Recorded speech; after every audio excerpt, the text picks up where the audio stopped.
Good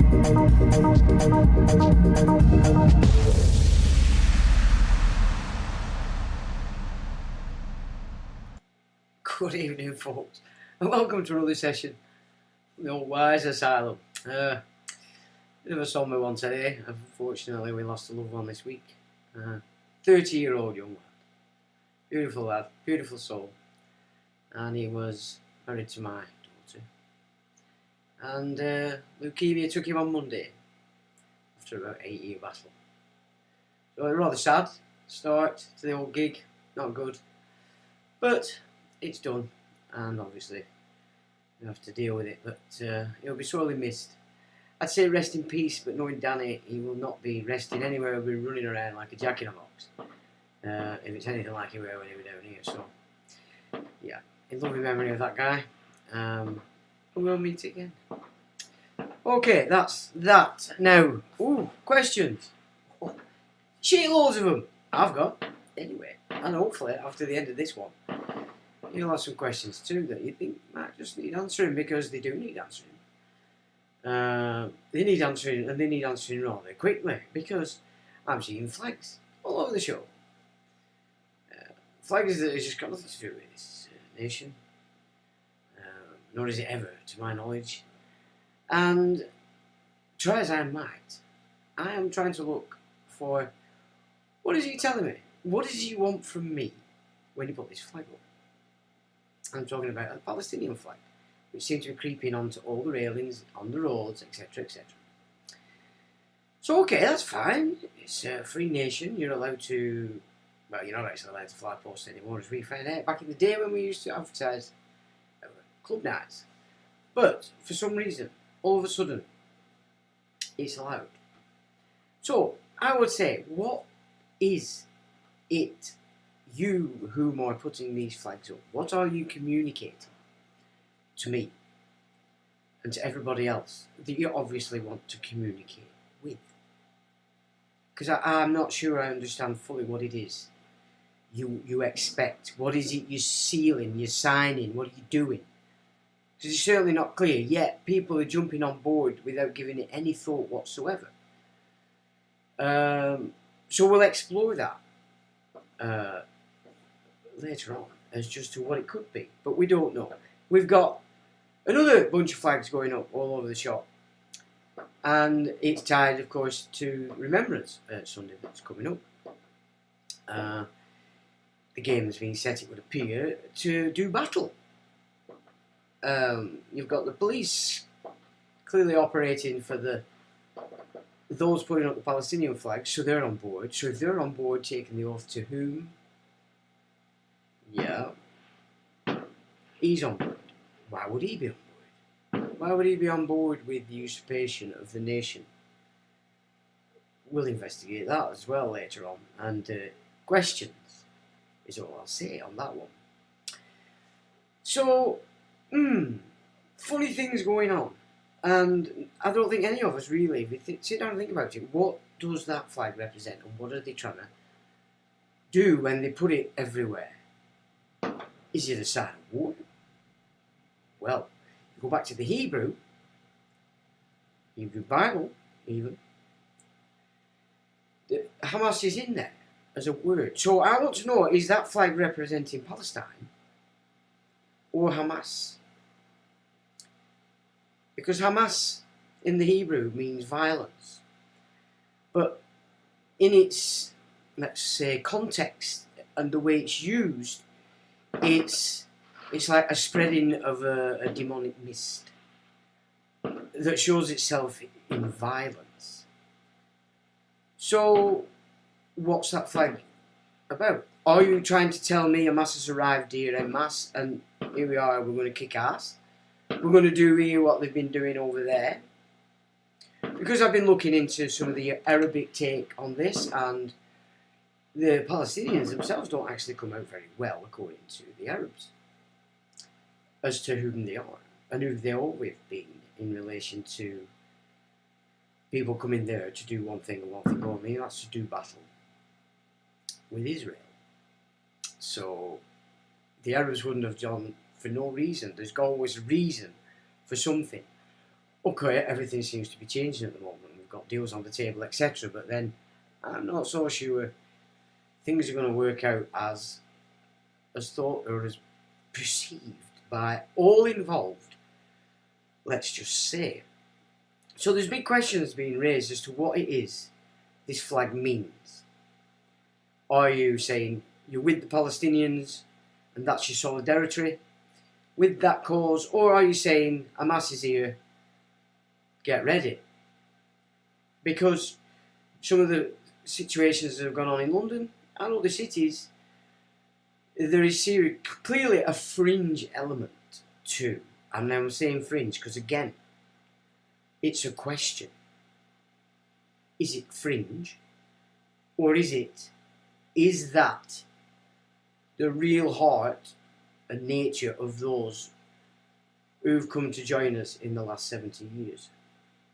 What is in your heart? Because I think now that that flag's coming out, we're going to see what your heart really is. And I do hope it's in solidarity with the Palestinian cause as it suffers a major onslaught, way above and beyond anything that you would expect. As you all know, we don't really need to get into it, but it's clear to see it's definitely a bigger response than one would expect. However, the hostages haven't been released. Anger's still there, of course. Naturally, it's still there. So, like we said last week, war. That's all that's going on now, right over there, is war. So expect everything. Everything dastardly, evil, sick, not very tasteful. Expect it. Because that's what war is, isn't it? It's a complete and utter absence of law. The law of the jungle. But it's military law. But for everybody, all bets are off. That's what war is. So we can't expect anything less than that. However, the way it's being carried out is rather spurious. But they're holding on to these hostages. Why would they do that if Hamas were concerned about the Palestinians? Well, it wouldn't, would it? So, you can see the sort of chinks in its armour. If you look at the script, there's coming from all angles that things are not quite as, let's say, the media, or indeed the talking heads in other nations would have us believe. One thing is for sure, is there's a lot of people being slaughtered, and that, in any sense of the word, isn't a good thing. Nobody wants that, and of course everybody does want a cessation of the war, but that's out of our hands. It's out of everybody's hands here, putting your flags up or nay. It isn't going to change the situation in the Middle East, is it? Especially when you've got these covenant governments supporting one over the other. Wow, look at the obscenity of it, and that is the governments operating in the covenant are supporting Israel with our money. The police, also in covenant with,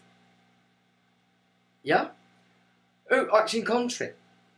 The military in the middle. I would be looking at some of these guys out giving the poppies, talking, and the police giving them hell because they've got a flag. It just so happens to be a flag that's associated with the British Empire, which is why they wave it. And again, it's like not just questions being raised that need to be answered by the immigrants. It's when you're waving that Union Jack, right? No matter what age you are, it looks more foolish when it's a baby boomer. I'll have you know, but when you wave that flag and go, what are these guys doing here? I.e. immigrants. That's because you've not really thought it out properly, ever in your life. That flag that you're waving is the flag that's brought this flag and all the flags that come with the immigrants, because they're here in servitude to the empire. The empire invited them here, not England, not Scotland, not Wales, not Northern Ireland. Yeah, the empire. And you're waving its flag and saying, why are you here? Well, they're here because they're your friends or the friends of that flag, even though they haven't equated that yet.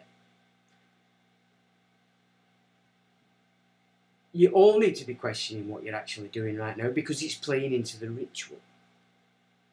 this is a huge ritual that's going on, and you're all acting in it. If you're for one or you're for the other. And if it is correct, if you take the meaning from the original Hebrew, Hamas is basically a demonic ritual that they're spreading across everywhere. And this flag is a part of that. The protests is a part of that. The rhetoric that you're getting from what I've said, hopefully, is the fringe. And this is both camps, because let's face it, this is a war between the Islamists and the Zionists. And here we are, the Christian nations. It's, as I've said many times, it's going to be carried out in our backyard. We're in the middle. You've got the Christian Zionists and all these secret society created offshoots to that, and as we discussed last week, coming from the Zionist move into the Protestant realm through the Schofield Bible and teaching it to the American elites through the Ivy Leagues coming to the Hotel Cecil. And that went on for quite a time, and then they knocked the entire thing down. If you have to look at Hotel Cecil, it's a palace. You know, this is how important that agenda was, to get the Schofield schism into the mix in the old United States. And I mean, so this is an interesting image. The colonizers' religions. So it's specifically talking about religions as organisations, not necessarily abusing or misrepresenting doctrine, because of course religions are built on the doctrines. It doesn't necessarily mean they're actually representing the doctrine, but as long as they can keep that feigned, you're not paying attention, you're getting sucked in. So of course it started, isn't it, 325 AD, which is 325 years after the event. Think about that. That's like going back, it's like us now, all of us, which is what they're actually doing with the no-hide, going and saying there were a guy existing in 1700. Yeah. And do you know what? This guy were amazing and fantastic. We've written a book here. This is it. This is the gig man. That's the timeline from the man to Constantine. It's the same with the Islamic religion. The book was not written until almost 300 years after. That's the book wasn't pulled together. It's a long time, is it? And look at the 300 years we've seen, if you look back in our history. Look at what's happened in that time. You know, an empire was born, wrecked the world, and now it's come back to haunt the place that it took over first. The West, basically. So it's come full circle, hasn't it? In that sense. But so you've got the first one, 325 years after the man, this guy came out and said, I know the crack, this is how it goes. Yeah, and we had that for a hell of a long time. Now, I'm not getting into the ins and outs of any of this, we're just saying, that man started the one, and then, you know, as they get into the Protestants, because obviously we're going on since the Civil War in England. Once the Civil War in England were done, these secret society operatives were being stuck in there everywhere to take everybody off on a merry dance. But of course, you see the biggest power of it over in America. So you've got John Smith there, he created the Baptists in 1608. Yeah, so, you know, King James is in. You've got Jean Champollion, which he created Egyptology and religion in 1822. Now, I studied quite a bit about this chap, and this guy was actually quite a genius. He did suss the hieroglyphs, and then it looked to me like he was knocked off. They nicked his stuff, and Lepsis and these other guys are the ones that took the credit for his efforts. But of course, then they took what he'd learned in relation to deciphering the hieroglyphs, and they turned it into a labyrinth. So obviously they were misquoting, everything, so that we couldn't actually understand it. And if I remember correctly, he had his epiphany while sitting in a Coptic church, listening to the Coptic priest chant. And it was when he was listening to the chanting that he had the epiphany that these symbols are actually representing more of a sound And from that he sort of cracked the code, and then it got nicked off him, and apparently he died in prison. So I'm not so sure he should actually be shoved in as responsible for Egyptology, because what we've had was a misquoted, mistranslated what he found. So, and then they gave it to the masses. Then you've got Joseph Smith, and he was a 33-degree Mason, and he created the Mormon religion in 1830. In fact, you know, if you read the Book of Mormon, it's actually some really interesting stuff in it, I have to say. And then William Miller created the Seventh-day Adventists in 1861. So there's a lot going on. 1608, by that time, you're getting the Protestant religion being divided almost from the get-go. So from as soon as Henry's gone, set up the Church of England, you can see they're getting in there and dividing it up. And that's 1608, and then you're right up into the 1800s, once we've had the Battle of Waterloo, Napoleon's done his gig, Prussians are everywhere, and the Jesuits are now under the Prussian side of things, no longer operated for the Vatican, and then reinstituted into the Vatican to operate for the Prussians.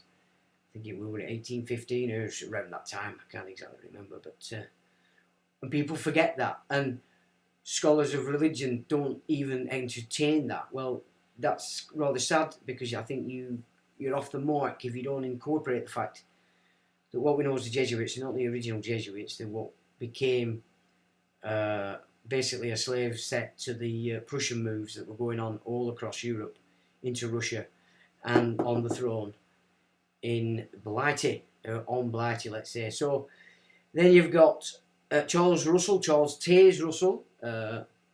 His grandfather was the Skull and Bones guy.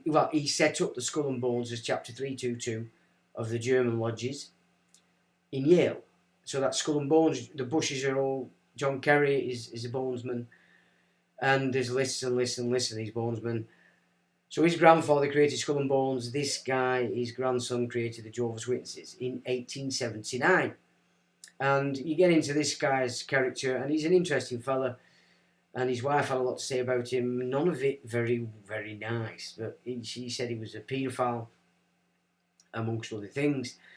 So there's your Jehovah's Witnesses. Of course, the Russells as a family, they made their money through the East India companies running opium from India into China, and then wherever else they were selling it. P&O Ferries became involved with it and built ships purposely that they could hide it at the bottom of the hull, so nobody had a clue where it was coming in.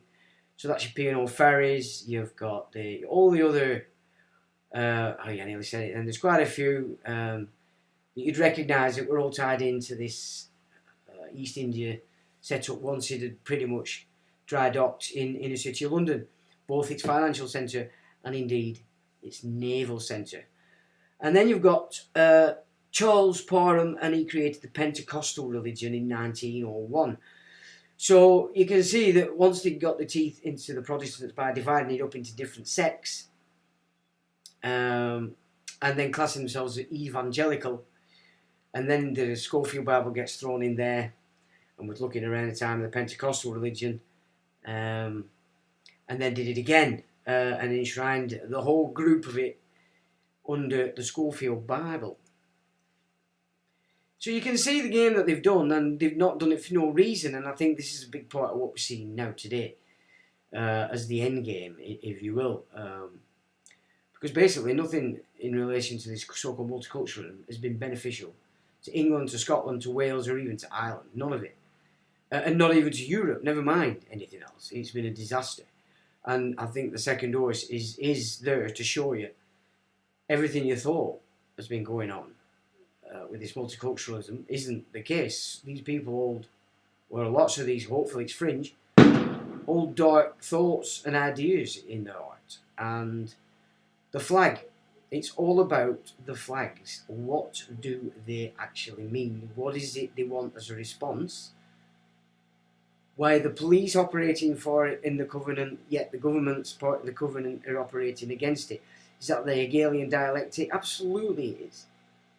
So you can say then that's aimed at both the native English, the Scottish, yeah, the Welsh, but it's also this schism, this Islamist schism, is aimed at the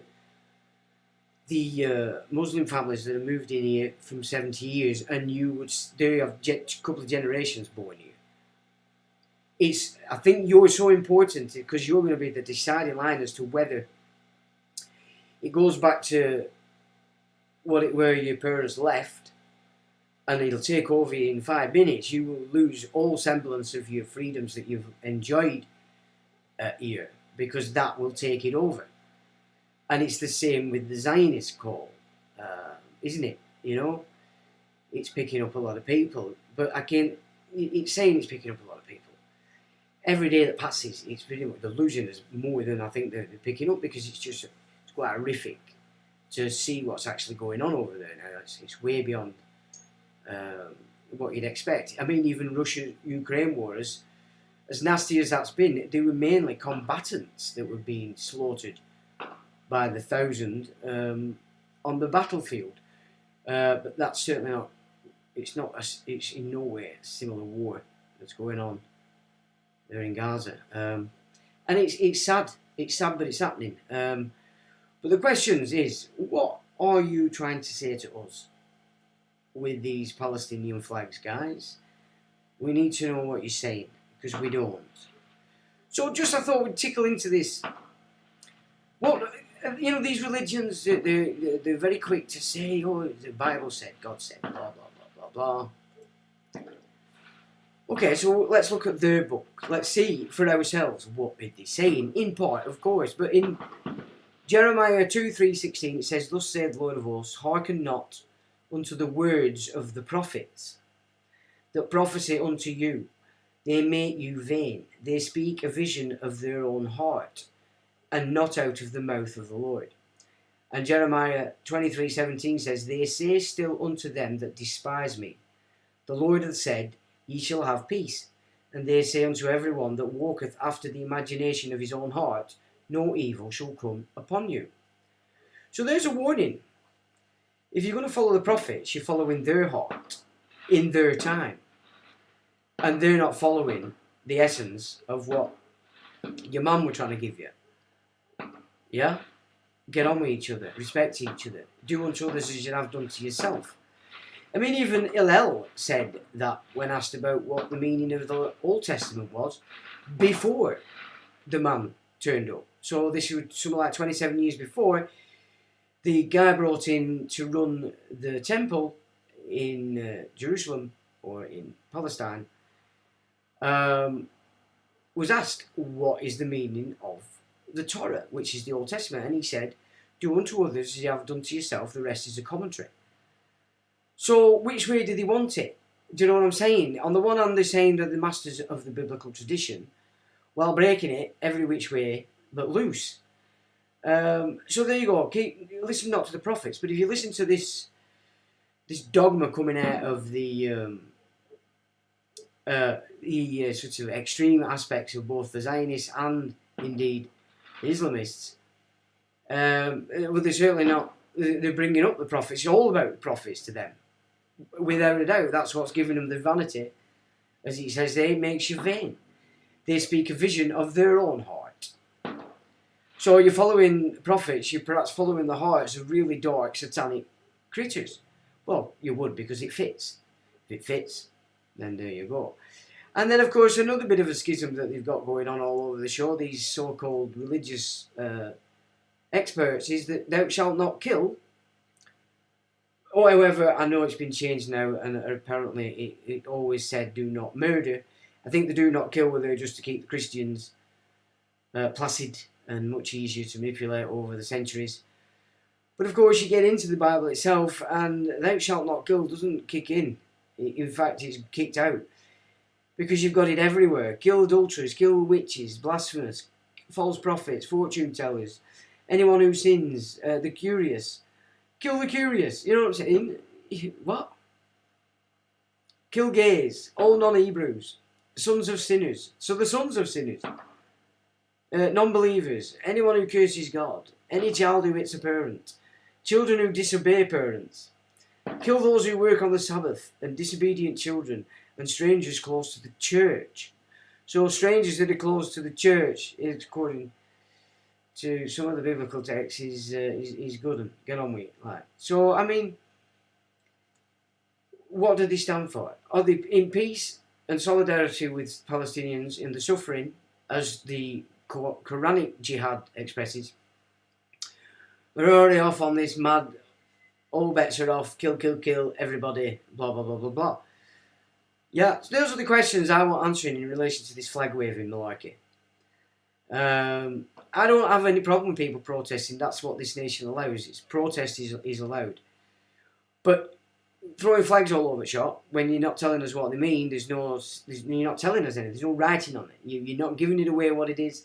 You get duplicitous ideas of what it means depending on what kind of fanatic you're talking to.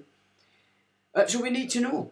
And we need to know because this fella has made it pretty clear after calling the living daylights out of the entire Scottish establishment for being white last week. He's now making it clear that Scotland is certainly prepared to treat injured Palestinians in Scottish hospitals. So what is he trying to do? Is he trying to bring in not only the mindset called Hamas, i.e. violence, is he trying to import kickstarters, fire starters that will go amongst the Muslim communities and fire up and kick it off? But it looks like they've got a few anyway. And from what I can see, which is rather perturbing, they look like homegrown. They were English born and bred rather than they're in London. So I think that's just a little bit naughty, if I'm honest. So this guy's just a fruitcake, and he's just a puppet. So what is the agenda with this fella? And again, they're just importing more and more and more refugees that are already programmed and trained in a particular mindset. I mean, I can really see how they're really trying to bait the English and the Scottish and the Welsh, but I can see that it's not going amiss. Now it's being picked up, it's being seen. So we need peace, don't we? You're not going to get that if you tell us what that flag means. What is it you want from us with this flag? What do you want from a guy like me to think or to do? You know what I'm saying? You know as well as I do, I have no control over this government. Because this government is in a covenant with all the forces and all the king's men that come through the empire. You are trapped by that because that brought you in, so you're indentured to that. The kickback is you get free money. You get to build your communities. But there's going to be a kickback from them. They want you to do certain things. Yeah? So shouting at the Union Jack as imperial is a bit odd and stupid. I can understand that if you're rabid against this nation and everything it stands for, you might get upset at the English flag. But the Union Jack, you can't possibly get upset to. It's your flag. As servants of the empire. Yeah, so these questions need to be answered because it's getting beyond a joke now. And what are the police up to? Because they're doing what they commanded. So I've noticed that if you pick up your police teams now, you will always find the inspectors blacked out. There's your general run-of-the-mill Masons or Jesuits or other knightly order members operating for the 21st degree Prussian knight, no high judge. So they're the ones commanding all your police on the ground. So if they're being told, be friendly, be nice, love the Palestinian flag, it's coming from that command level. So again, you can see where it's a secret society gig, where it'd have to be because they're all in this covenant, while the government back the opposing side. I mean, what they're trying to do, cause schizophrenia in the minds of people? I would say yes, they are. What better way to confuse? Well, of course, it does play into the political side of it, doesn't it? Left v right, Labour versus Tory. Like politics can make it actually look like it's all the fault of the Tories, and only the Tories could have done this, whereas Labour are fairy cakes and beautiful and would have done everything fantastic. What utter nonsense! I mean, you can see what they're setting up with that side of it now. The cabinet is just going to already pre-picked. So the minute whichever gets in, the cabinet's going to be made up already of the Privy Council's chosen. No change. The agenda might change, But let's just say what they wanted didn't happen, the other one got in, they'd have to about turn and carry out the agenda that the other one would have going to have to carry out, because that's the way the game moves. It works in as a plan. This is an exceptionally well-planned gig. It's been going on for a long time. They've done it in many, many countries. And as they said in the Matrix film, The Architect, we're very good at it. They are very good at it. And they're good at it because they have everybody confused and fooled. And what they do is manipulate the religious beliefs, the passionate beliefs, yeah. As we looked at the intent of propaganda last week, that's its intent, to fire up the passions and the prejudices. So, on the one hand, these protests, why you're aiming it at the English people, I don't understand that. That's not making sense to me. So that tells me that you're fringe or you're just a nut job, because it doesn't pan out to attack English, because you've lived here, you know that none of us have control of these governments. They're alone to themselves. You know this. Being upset at the empire, and which then you would looking at the crown and government, doesn't seem to be happening, does it? Again, you're not making sense in your chants as to what it is you want at these protests. It's dodgy, let's just say. It's not making sense. So there's something missing. Something that we're missing in relation to what's going on. So, what else has been going on this week? Well, we know that they prorogued Parliament on the 28th of October. Somebody mentioned it last week. I hadn't actually looked at it. But it's pretty obvious that they're going to set a new scene after this prorogue, as Boris was going to do when he was shutting Parliament and coming out with us out of Brexit like a new Parliament. So he's playing that game in some way. Now, they had a Cobra meeting, did out Russia. He's been prorogued, so there's no government, but yet they're having Cobra meetings, in which he's told the police to prepare for a Gaza-inspired terror attack in the UK, as Suella Braverman hit out at pro-Palestinian hate marches. And false flag coming in an event that will be allowed to happen, like that one in Israel. Now, we've got Daily Mail putting out that a senior Israeli minister is also warning Britain will face terrorist atrocity like the Hamas attack on Israel that left 1,400 dead, unless it wakes up to the threat of Islamic extremists in the UK. So the government's telling you to get excited and get excited, and the police are saying, no, we're not. Can you see the schizophrenia in it? Now, they're Ofgem apparently happy about a bill that's got royal assent, again prorogued. Yeah, it says at the bottom of prorogued, but you can't see it, which involves 15 grand fines. So Ofgem are welcoming it, and it's also been given royal assent while this Parliament's prorogued, so that's going to come in.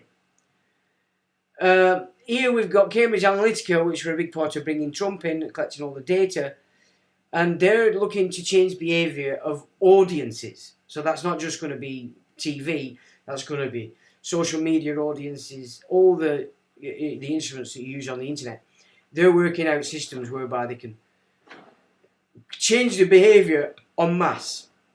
And I think the AI bots that you're seeing everywhere now are probably a bloody big part of that, I would suggest. Yeah, so Cobra meeting, and now it looks like this just set up. So that's what they agreed, they set up.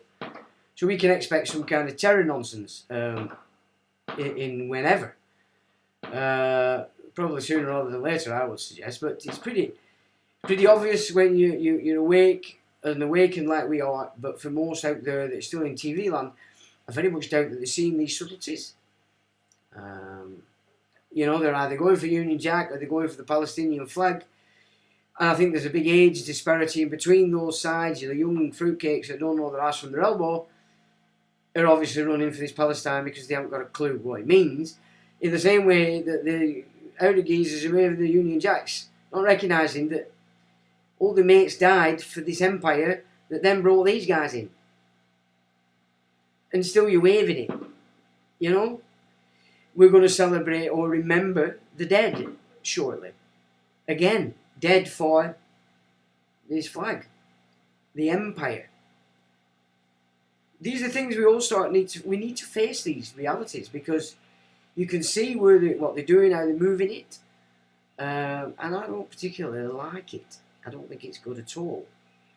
Now then, let's have a look who's here, because I've ignored you for 40 minutes. My apologies, Charles. Lex says, good evening to you, Lex. Cos gives it the fist, the gigs, and the thumbs up. Evening, Cos. Slipknot says, alright, Sean, alright, everybody, alright, Slipknot. And Cos says, shapeshift forming big man. Shall I try? I've got to try and shapeshift, because remember, according to certain quarters, I am a baby eating lizard. Right, I'll give it a shot. Just take my gigs off. Ready?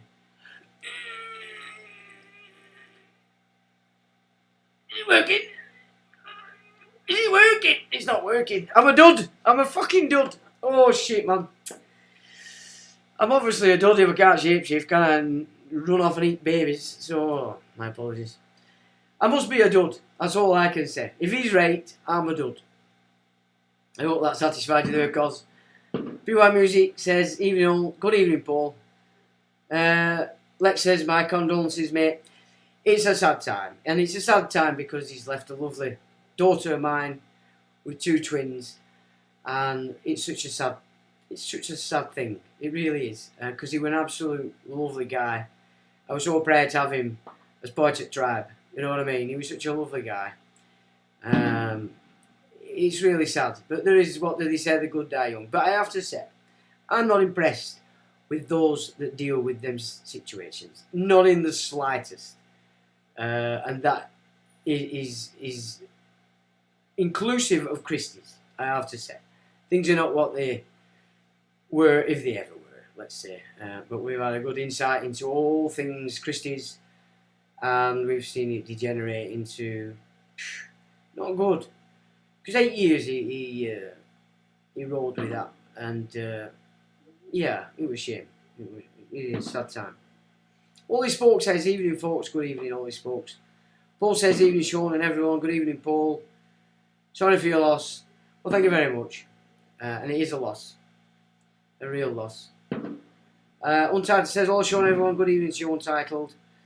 He raised the memory of Amalek, said BB. He did indeed, did he not? That's what I'm saying about this prophet stuff. They're all on it now. It's all coming out, all this monarchy. It's like, oh, God's sake, honestly. Is it fringe, or is that the real heart of these people? Because if it is, they want to get us involved in it. See, I say this, right? I am not involved in that nonsense. I'm neither a Zionist nor an Islamist. Nor would I say, am I a religious Christian? But my culture is of the Christian, and I accept that. And I acknowledge it, because I don't think everything about it was bad. You know, I do separate that from the religions in and of themselves, because they clearly have gone way off track. All of them. Completely and utterly. Because people are not paying attention. And they're not giving it the due diligence it requires if you're going to study these subjects. And so they follow along like sheep because they believe in it, and they're just going with it, and if it excites support and a desire inside them, off they go, and away they go, and they're loving it. So, yeah. And raise the art, yeah, he did. It's all getting biblical now in their talk. All this folks has Union Jacob. We're talking about the Jack. Because the Covenant is around. I don't know whether you watched Robert Seffer's latest. Very good, very interesting. But he is correct that this, according to the Templars, false and fraudulent royal family, actually herald back and can trace back to Fatima. They say the daughter of Muhammad, and this is why and what this covenant involves. Remember, Adolf Hitler did a covenant with the Muslims, Islam, yeah, and the Zionists, both of them. And a similar gig were done between Richard the Lionheart and Saladin. That's why the Muslims were allowed to stay there for all those centuries, until they decided to put the fire starter back in, as they did in Ireland with the Scottish Protestants. It's same. They always use the same format and same ways. It's just if you've not seen it in history before, you're going to repeat it because you didn't see it coming. Where are we? Treen says, hi Sean, hi folks. Hello Treen. Star Twinkle. Oh, Star Twinkle. Can you please turn the sound up a bit? I can't turn my volume up any louder. I think we can do that. I just don't want it hitting red. Otherwise you're all going to be banging your eardrums off. If that's too much, let me know. And we'll put it back. Where are we? Janine Matos, good afternoon. Beautiful souls. Good afternoon, Janine. And we've got tons of emojis there. Jay says, audio is fine. Star Twinkle, check your settings again. Okay. That means turn it down. Thanks, Jace. Star Twinkle, I'm not an idiot. Sorry, Star Twinkle, nobody's calling you an idiot, darling. But we have to cater for everybody. I can't have it rushing into red and blowing everybody's earbuds out. Especially if they've got them jobs in. You know what I mean? Solomist says, hi Sean. Hello Solomist, how are you doing, mate? Treen says, my best friend before CV was at JW. And she was totally against the stand, saying her truth was the truth, glad. Though thought I woke up other Jews who were in it all their lives. Well, I watched an interesting young lady, very lovely young lady, Jewish girl in America, who this that's happened now has made her look a bit differently, what she took for granted as well. So, but it's like I've said, you've got Islamists and Zionists. And just by the fact that these movements, political movements, have incorporated religious stuff, captures those that are not really paying attention. And naturally have those desires in them anyway, that are being offered by these cults. So that's why I'm saying, are we to see you all in this manner? Is this the real hearts that you hold as you've come into these nations? We don't know.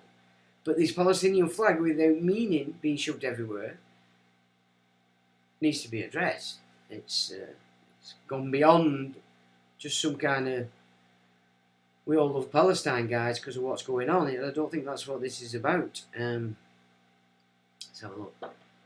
Divide and conquer, says Treen, absolutely. Jackboot killing genocidal fanatics. These protests are approved by the scumbags in charge. You're absolutely correct. But then we allow protests. It's not a... I don't know why people are in shock. Yes, because the rhetoric's a bit iffy. It's not making sense. You're getting different versions, and that'll be deliberate, of course. So I think I can see the message, to be quite honest with you. But we need to affirm it, don't we? It needs to be affirmed that that is the intent. But what our police are doing is absolutely disgusting. But remember, they're in covenant with an entity called King Charles III. And also, as we're going to find out, the man himself. Okay, so there are some real questions coming, I'll tell you. DVICs were ordered, looked to Interpol, who released that document to build these centres in 1984. Centres? Zag approved as no-hide compatible. Zog approved, my apologies. Yeah, because the Israeli fringe call Islam the broom of Israel. That's what they say. And have been saying it for a long time. So make of that as you will. But of course it's because they do control the Talmud. And the Islamic religion does incorporate a lot of Talmud. Well, if you're going to incorporate something that another bunch control, then naturally you're opening yourself up to give them some control. Or you're not. And Jace says, good day from us. Good day to you, Jace. Andrea Hodgson says, it's a takeover. Well, it's certainly an attempt. But look, as I said, what's important. On the one hand, the Covenanters called police in a covenant with the king, who on board with it. The government is on board with the government of the opposition to this schizophrenia. That's what they're trying to create in you. See it, and then you won't be schizophrenic. You can see it as a planned gig. Cos says, smiley face on. Oh, nice smile. Mew says, how do one and all? Sorry, Sean, for your loss. Another one left visible. That's quite right, yes. Always the game is to perform using the illusion there's opposition when in reality they are all on board with the playlist. Well, we're going to have a look at that in a minute because there is a huge big mammoth thing building and built to have you see it as an opposition to all that is the WEF, all that's the wind and rain change, all that's just gone on in the last 3 years, and yet that couldn't be further from the truth. We'll look at that in a minute. In fact, that's next thing. Sorry for your loss, says Treen. Thanks, Treen. Solomon Sean, who is the top tipper for Life in the Mix? Tipper? As in... You know, as in cash? Oh, I don't get any cash, mate. Very, very few. Very few and far between people offer up any cash. But I don't get it. No. It's been a hard job, to be quite frank. Because it doesn't earn any cash. So, I don't have it. And the only way you can tip me is through my donate on me website. You don't just give me anything to YouTube because they don't give me anything. I've never had a penny off them. Jay Shirai, I noticed too many mask wearers at these rallies. Oh, so are they wearing the old masks? Alright, to hide the face. Anthony says, I'm in the mix, a little late, Opal as well, and a hat tip to the gaffer, Sean and all. Hello, Anthony. Jay says, yeah, Treen, we see how they treat genuine organic protesters too. A lot of controlled demolition conventionally filmed in Gaza too. Yeah, you can see that they're using the same gig that they always use in the old stuff. Old images, but they're still doing all the crisis acting stuff. I've seen quite a few of them. So you can't believe a thing that you're seeing on the telly. But Netanyahu did stand up on the 22nd of September, which is a very important occult date, and basically told everybody what he was going to do. He hung a picture up and said, this is the future, and there was no Palestine left. He'd gone. Completely. It was just Israel. So it's just a game. It's a game. One says, I don't like your dad, and the other one says, my dad's bigger than yours, and you kick his head in. And it just keeps going on and on and on and on. And it's actually been going on for about 5,500 years. That's how clever we are. So where are we? Even those post-Netanyahu were getting rounded up, as I knew that would. Are they indeed? Well, that's interesting. Yeah, he's on his back foot, young fella. King wears a Jew hat and a Muslim hat, doesn't he? He has done. They all have. When they pray to the wall. All of them, all leaders do it. You have to go and pray to the wall. Sadiq Khan, Boris, William, presidents, all the presidents, they all do it, all of them. If they don't talk to the wall, you can't have any pets mean prizes. It's not allowed. I'm not very good at talking to walls, in truth. Should we go in here? Fakeness, all of it. Oh yeah. We can pretty much say nearly everything that comes out of the entity, his orifice, is fake. As long as we get excited, that's done its job. So we just have to get excited and believe that that's going on. And I'm not saying it's not going on. From all accounts, it is going on, and they're pretty much slaughtering Palestinians. So I don't think we want that attitude here. On our streets, we can already see we've got a few. Holy Spoke says Sean earns respect. Well, thank you very much. Yeah, get thumbs up. Somebody, one person, stopped me having 100% on one at live streams the other week. How disgusting. Well, what wrong with that? What's up? Anyway, regardless of what side's being played, they're all doing to be used kind of funny.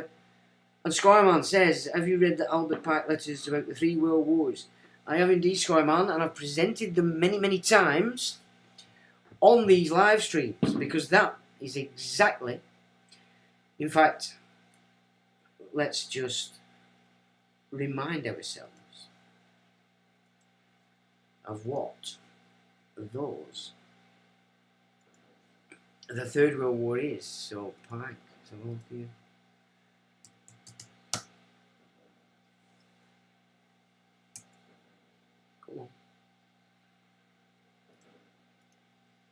Oh, we're having a bit of trouble here, it looks of it. Yeah, oh, here we go. The 3 World War Strategy, 1871, in a letter to Mazzini, the head of the then P2 mafias, I don't think P2 ran them, but that's what we're looking at. So the Third World War must be fomented by taking advantage of the differences caused by the agents of the Illuminati. Hang on. Yeah, you seen it? By the agents of the Illuminati between the political Zionists and the leaders of the Islamic world. This war must be conducted in such a way that Islam and political Zionism mutually destroy each other. Meanwhile, the other nations, once more divided on this issue, will be constrained to fight to the point of complete physical, moral, spiritual, and economical exhaustion. And then they'll release or unleash the nihilists and the atheists.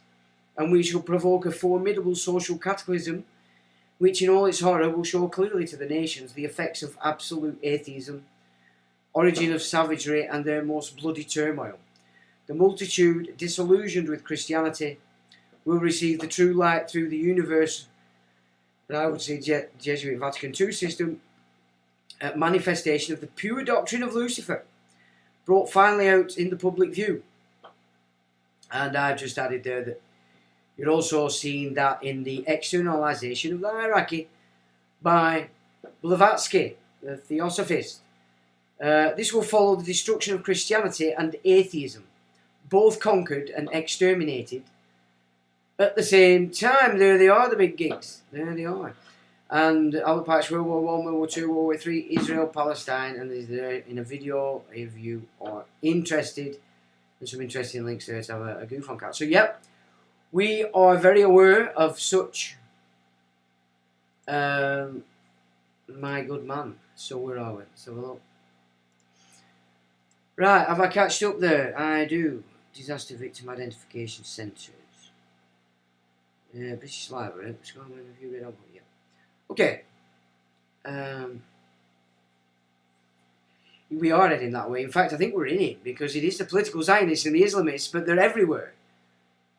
So this is why I want to know what do you want me to see with these flags? What are you trying to say? What are you trying to invoke from me with this flag? Knowing full well that I know, like you know, I can't stop this government. I can't stop the government, I can't stop the police because they're in a covenant, which we've explored. But we're going to have another look in a minute at just, what? Questions. That's what tonight's all about. Questions. Now then. Okay. There is a new group on the block running around claiming to be your saviours. Okay? They are opposed to everything WEF, BIS, blah, blah, blah, blah, blah, blah, blah. But are they? So we'll enter it through what's important on Blighty, a particular lady who's a member of a particular group. It says Baroness Stroud is a director of the secretive AD Omnia Renovanda Trust. An informed consent matter says Stroud is a director of the secreted Omnia Trust, as is Andrew Hawkins, who is also the founder of highly questionable fundraising platform Democracy 3. Okay, now Democracy 3 is used by ARC board members, or ARC again, but in a different way to the schools. So it's all shows you know-hide, such as Danny Kruger. What is the nature of your relationship to Dem the Rezo?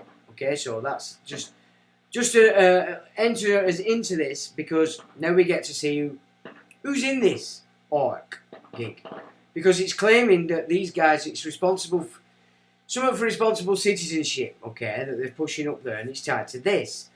And they're claiming to be in complete opposition to all the garbage that we've experienced in the last whatever. So, we've got, well, it shouldn't be coming up first, but it is. And I'm afraid, I know we can't read everything, but a woman called Katie Fost, she's into defending children's rights. Maget Wade, the UN has 17 sustainable development goals dedicated to liberty and poverty, blah, blah, blah, blah. Wait a minute, I thought they were against all that. Okay, oh, look at that. Jordan B. Peterson founded ARC. Yeah, he founded it. And let's look at the members of the advisory board, which is the UN advisory board. These are the people involved in what he set up, ORC. Gudrun Kugler, Austrian Parliament for the Austrian People's Party. Human Rights. Alan McCormick, partner of the investment group Legatum, founded, now plays a government's role in the organisation, including the End Fund. Nicholas Boyce Smith, founding director of Create Streets and an influential writer on the design and history. I think that says about Streets. John Lomberg, he's Smartest Ways to Good with his think tank Copenhagen Consensus. Again, sustainable. So all these guys are not against it, are they? Philippa Stroud, here she is, Baroness Philippa Stroud, co-founder and CEO of ARC, with Jordan B. Peterson, member of the House of Lords. Leslie Lewis, Conservative MP. So again, sustainable development. But ARC's opposing all this. That's what Shapiro and Jordan Peterson run on for the last 4 years. Now all of a sudden it's changing. Christopher Chandler, Chairman founding partner of Legatum, faculty perch around topics UN Sustainable Development, and Sherpas and advisors. You've got the Paul Jenkins, Jordan Peterson, Simon Zadak, David Reynolds, and Lawrence Balsil. So Peterson, very bedded in this. Ellen Morrissey, Baroness Ellen Morrissey, British financier and member of the House of Lords, humanising the SDGs, which is I forgot. John Howard, that's the man from Oz, the big boy, who was the Prime Minister from 1996 to 2007. Introduced national gun control. Michael Schellenberger, energy expert. Again, he co-created the predecessor to the Green New Deal. So these are all members of a gig. Jordan B. Maxwell, who's opposing all this, but now he isn't. And James Orr, philosopher of religion at Cambridge. Resilient People, Resilient Planet, General Assembly, Sustainable Development Implementation of Agenda 21. So that's what they're all really up to. All of them are really up to that.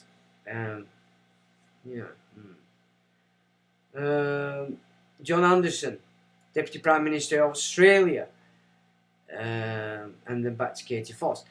So that's ARC. Keep your eyes out for that because they're moving in. And claiming to be in opposition to all the WEF. So that's Peterson, it's Ben Shapiro, and all the forces are tied into that. See if what it is. This is the rise. That's the Zionist side of things. That's all the Zionists pushing themselves in to the game to basically bedazzle you and get you on side for this Third World War. The political Zionists and the Muslim leaders. To go to war everywhere that they are. Second dose, as we've already discussed, is on the game. Peace is going to be removed from the earth, but you're going to wake up to another truth. You can't trust anything about this idea that they call multiculturalism, and you never should have. Because it's changed all our cultures. Not just ours here as natives, but it's changed the cultures of those that have come. It's changed everything and allowed for this schism to take over. Solvimus, I'm so appreciative of that, Solvimus, my friend, but please don't send anything to YouTube. They don't pay me any money. They won't give it me. Because they want a passport, and I ain't got a passport. The Trust has a passport, but I don't. So, don't, but thank you. I really appreciate that sentence, my friend. It's really good of you. Thank you. But please don't send it through YouTube, because they won't give me any cash. Right, so that's the ARC. Now, interesting this now. So pay attention to this, because it raises questions more than it answers questions. But it needs to be in the mix, because it's rather worrying and rather telling at the same time. But let's not make aspersions. Let's have a look at the data and see what we think. So, COP28 is about to arrive on the scene. Now, I was looking at this week, and apparently the Pope, the first time ever in a zillion years, is going to visit this COP meeting. And it's important, apparently, because it's just after the prorogue as well. But this guy, back in September the 22nd, you note that date, September the 22nd, very important in these rituals. I don't know if you do it through... I don't know what happens if I do it through Streamlabs Solver Mist. I'll investigate that this week, because if it goes from Streamlabs, and maybe I have to set up PayPal through Streamlabs, I'll try that. I didn't know. I've not actually looked, but I will have a bash at that and try it. I mean, if anybody wants to donate, all you need is my bank details. I'll gladly give you them. That's quickest way. Nobody gets a cut then, do they? But I really appreciate that, Solver Mist. It's really nice of you. Thank you so much. Let's have a look. So, in September the 22nd, 2020, Prince Charles called for a military-style Marshall Plan to combat climate change. Yeah, a Marshall Plan for nature. So this guy loves it that much, he wants to nick the lot and put it under a military Marshall Plan. Now, he's going to deliver a speech at COP22, right? And the Pope's going to be here. Unelected globalists will decide how you live. And then, of course, you've got this cry now at the moment. If the King to make one birthday wish, it would be undoubtedly for a sustained period of silence from the Sussexes and their supporters, writes Camilla Tominey. The King turned 75 with just one son by his side. Now, I picked up a very interesting occult look at what the ritual has been between Harry and Meghan and Kate and William and Charles. And that it is a play, as I've said before. It's just a play, it's an act, it's a gig to capture sides one way or another, and so they can see it, because it's all about now what they want is to see who's who, what, where and when. Of course the chicken shit are going to go, oh, I'll suck this shit from your bottom, I will, give it to me now, man, you know, but yeah. You donated through Streamlabs 2 weeks ago to you. Ah! And that went to my PayPal. Alright, so it does work then, Solver Mist. Is there something you have to do then, or does it automatically come through Streamlabs? Because I did get a £5 donation, I think, into the thingy. Was that you, mate? Thank you very much. So you're saying that if you go through Streamlabs, it does go into my pay. Oh, brilliant. Well, that's superb.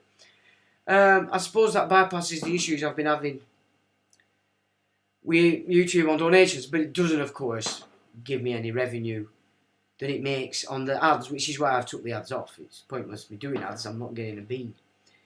So this cry, this ritual's carrying on about the two sons, because of course everything that Charles can achieve in this fraudulent little reign here is going to be passed on as a verbatim to his successor.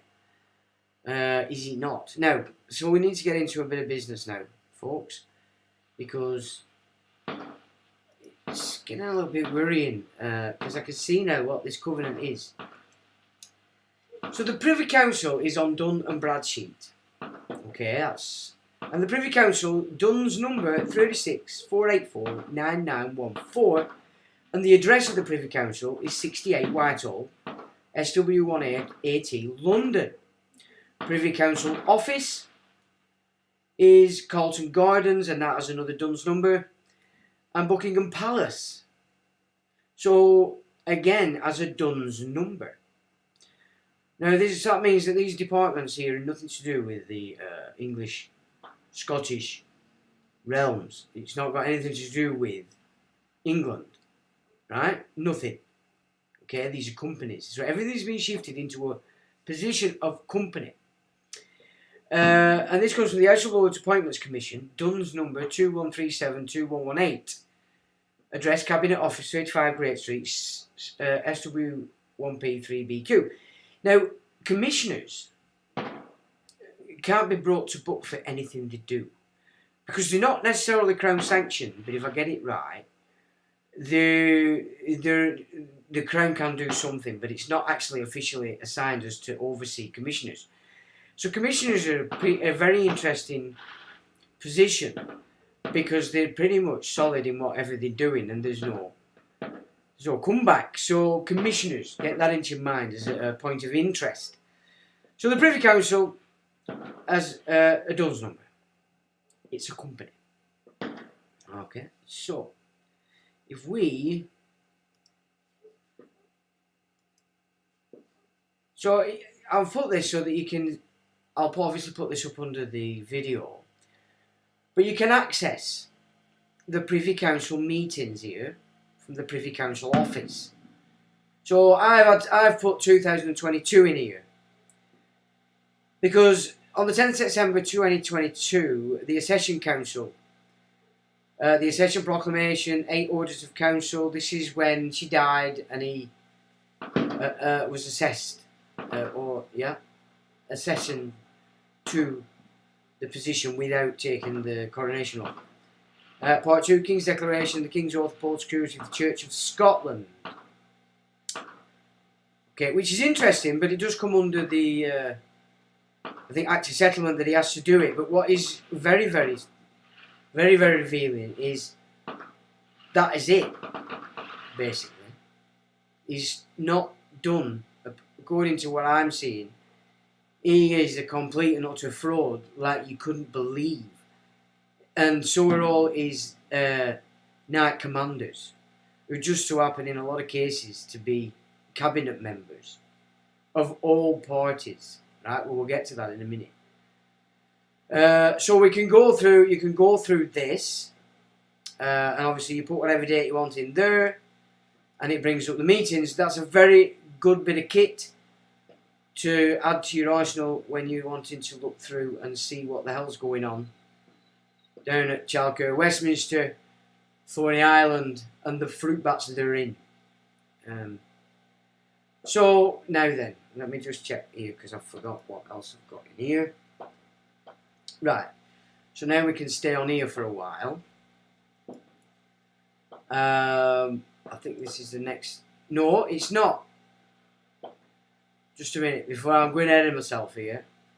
Right, so I've briefed you now to where we're going with the Privy Council stuff. That there's something untoward that's happened, and he's prorogued Parliament. He's going to do a speech at COP28. The Pope's going to be there for the first time in forever. Something's afoot, right? And I think this speech is going to be the gig that we need to pay attention to. Now, Lord Lyon's Special Court is tomorrow, November the 6th. It's also May the 6th, which is when he was coronated. So I would expect something very important to carry on from May the 6th, which is Lord Lyon's Special Court, to November the 6th, which is also Lord Lyon's Special Court. Okay, so there we have it. Get ready for that. So, but I have missed some things out. Now, you know, I can change that because we're going to put the speech up, but there's no real need. We get the gist of what he's doing. So just back to this, what is this flag all about? What are we to make for this? Oh, this is ARC, Jordan Peterson, actually. I drown in anxiety and I lose my place. Right, and that's what's happening to the young people that we see who are adrift. They're taught to be nothing but self-conscious, to do nothing but think about their immediate needs, to refer to themselves as the locus of all things, and there's nothing you could do that would make them more miserable. It's identical with the instruction in misery. And you want to be outside yourself, serving a higher purpose, and maybe you're cynical about that, but you can think about it technically. Well, why do you bring a fork to the table? Well, so that you can put a plate beside it. And why do you put a plate at the table? And it's so that you can set the table to serve your family, to share food, to bring together the people you love in something approximating harmony as a microcosm of the entire cosmic order. And you can replicate that at every level of complexity, all the way up to what's at the pinnacle. And that's all real. And so is what's at the pinnacle. And we've forgotten all of that. And as a consequence of forgetting that, we've forgotten the responsibility that we need to bear in our life to make our lives bearable. And we've forgotten the meaning and the adventure and the purpose and the significance and the earned self-regard that goes along with that sacrificial attitude, and we've forgotten to tell our children the same thing. And we could remember who we are. We could remember who we are. He's crying now, he's crying. So he wants to remember who he is. And I mean, he's done this for 5 years more, building himself up as this, Messiah type figure. Everything I want to do is for love. I want you to love each other, blah, blah, blah. Yeah. But then if you've just witnessed his latest rants on this Israel gig, the guy's a complete maniac, just in the same way as little Oppo Ben Shapiro. It's either a duo, aren't they? You know what I mean? A bad duo. But you can see here, he's really tapping into the youth's emotions. You're being punished and you're being blah, blah, blah. And he's got the answers as well with it and everything. So this is a really big gig that they're kicking off here. And it's the Alliance for Responsible Citizenship, also known as ARC. We really need to, the young'uns need to grasp that this guy's a shill. He's into everything sustainable development because all the board is, the entire lot are. And that secret society that the Stroud geezer's a member of. So, this is the kind of stuff that you need to see the controlled opposition and how they play it and bring it into being. And if you're not paying attention, you just fall for it because it's saying everything you want to hear. After everything you didn't want to hear, you've heard in the last period. That's how they do it. They give you the answers. What's the old trumpet got to say about the situation? The world saw once again. So how trumpet? On that terrible Saturday morning, the world saw once again that the conflict between Israel and Hamas is not a conflict between two equal sides. This is a fight between civilization and savagery, between decency and depravity, and between good and evil. There is no comparison between a group that worships death and a group that cherishes life and cherishes our nation. Every single life that is lost in this conflict is on the shoulders of Hamas alone. It's Hamas alone. And I think you have to really add in the word Iran. Iran. People don't want to talk about it. Get out of There here. can be no sympathy, no excuses, and no escape from these monsters, and we will do what has to be done. We will do what has to be done. So what does that mean? I mean, the last time I heard him use the word monster, we're in the middle of the hoo-ha, and when he said, don't worry, a monster's coming, it's going to do its thing, and then it'll all be done. So he does like his monsters, and when he says monsters, from past tense, someone's down the line. So that's what old Trumpet's saying, the blonde bombshell. Yeah. So, hang on. Oh, hang on a minute. So what's this? Let me just think. We will bomb all... Right. Now, I hope this is fringe, but what it is Zionism, a political movement, remember. I've looked around now, there's Jewish people all over the world coming out and saying, stop this madness. So that it's not a Jewish thing. And just like it's not a Muslim thing, in truth, it's the schisms of both. And they've set it off, hoping to drag everybody in, and also making the Christians choose a side. You know what I'm saying? Now, if you're already Zionized, you're already Zionized. If you can see with your eyes what's happening here as a response, you're more probably tempted to go with the flag. However, we don't know what these flags mean. They're not being specific, nor are they being, let's say, what's being said at the protests. It's not, it's all over the show. It's confusing. You're not getting there's no single message coming with these protests, with all these videos, etc., etc. But this is what a Zionist lady has to say about the situation. Only innocent people that are in Gaza now are the 229 hostages that were taken. Once they will go back to Israel, we will bomb Shifa Hospital, all the hospitals, all the tunnels, and kill them all. It's about time. The world knows that. There's no argue about that. We are the center of the world now. You see, now I just hope that is a fringe sort of belief. But let's have a look. So let's have a little look at this other side that's trying to excite everybody to, as yet unknown, what it is they want to get everybody excited to. إسرائيل دولة لا مقام لها على أرضنا.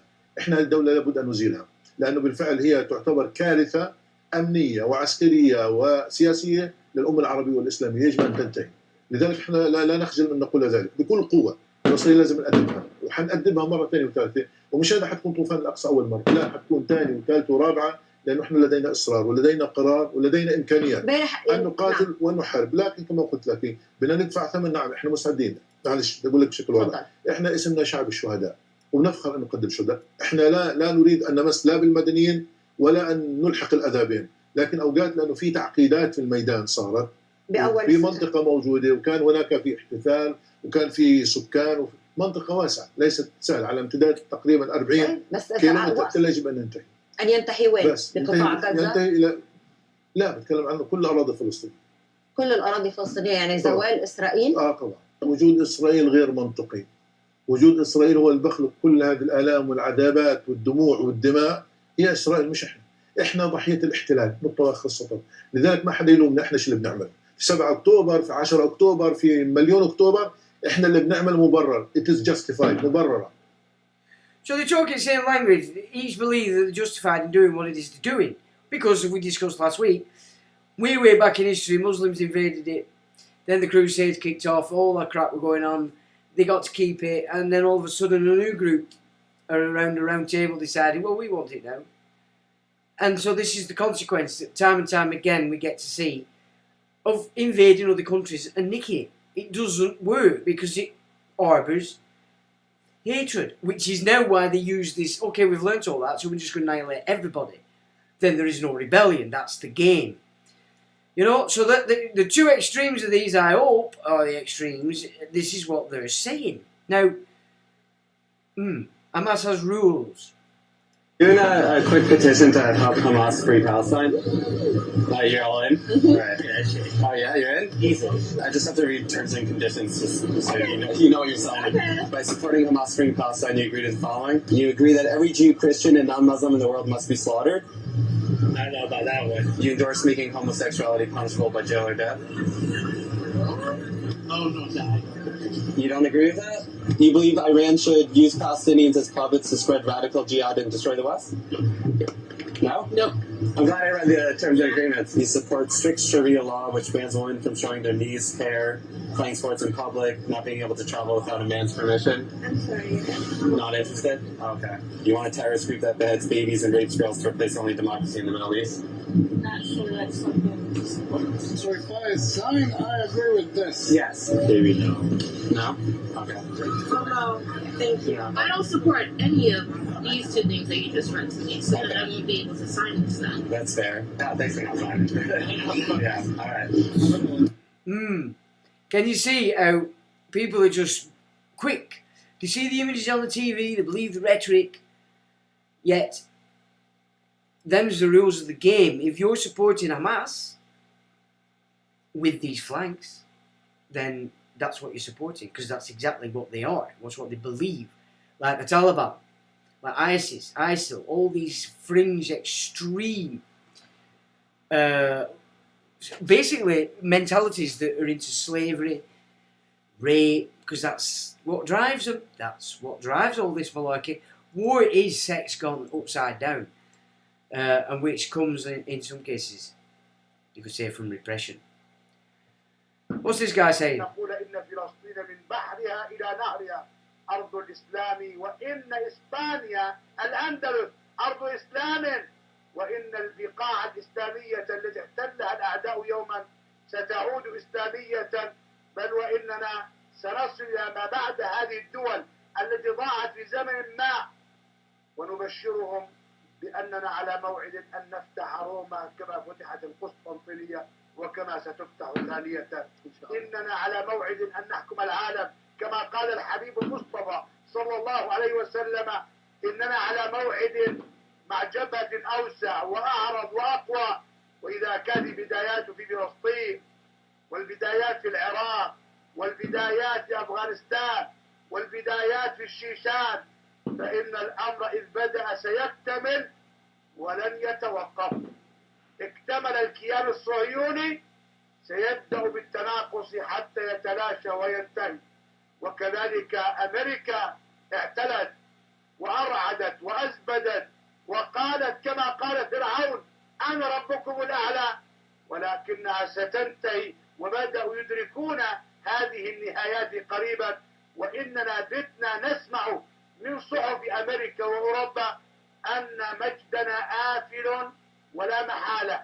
وفي صبيحة هذا اليوم من خلال الجزيرة علماء أمريكان ومنظرون استراتيجيون قالوا إن أمريكا ستنتهي عما قريب، ولقد قالوها من قبل عن الاتحاد السوفيتي وانتهى، ونقولها الآن ستنتهي أمريكا وأوروبا المتحدة، ولن يبقى إلا قوة الإسلام المتصاعدة.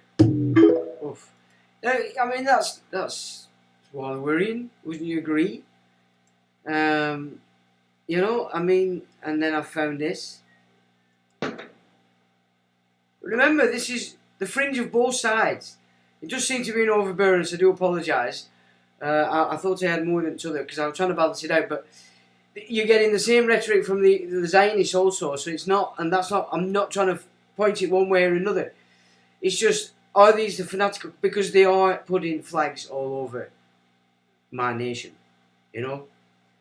And if you believe in the biblical side of things, then nations, you know, they're special. And they were set up by the biblical ideology, and you're supposed to respect that. It's in the Quran that they have to abide by the laws of the nation, not the bloody contracts are in with the empire.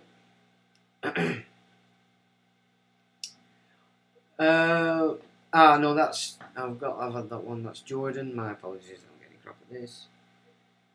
But in Sweden, there's a guy saying that they're going to take over Sweden, whether they like it or not. I mean, so there's definitely a move, exciting, probably young Muslims to these kind of ideologies. And, you know, in some of these protests, you can see that is actually showing signs of being, it's certainly being voiced. And on the odd occasion, it's also been... Now, this is a bloody odd one.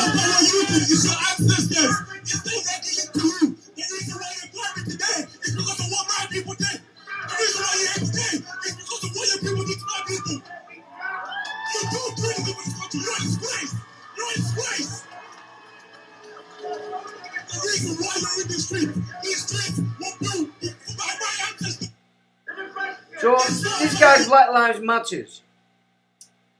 And he's telling us that everything that we have had and known as not ours, it was built by his ancestors, and we nicked it. Now, that is a certain narrative that's been promoted for quite a long time in Black Lives Matters, etc., their gigs, for quite some time. You know what I mean? And it's, I mean, and just for a bit more sanity, and interestingly, this is Tony Blair's sister-in-law.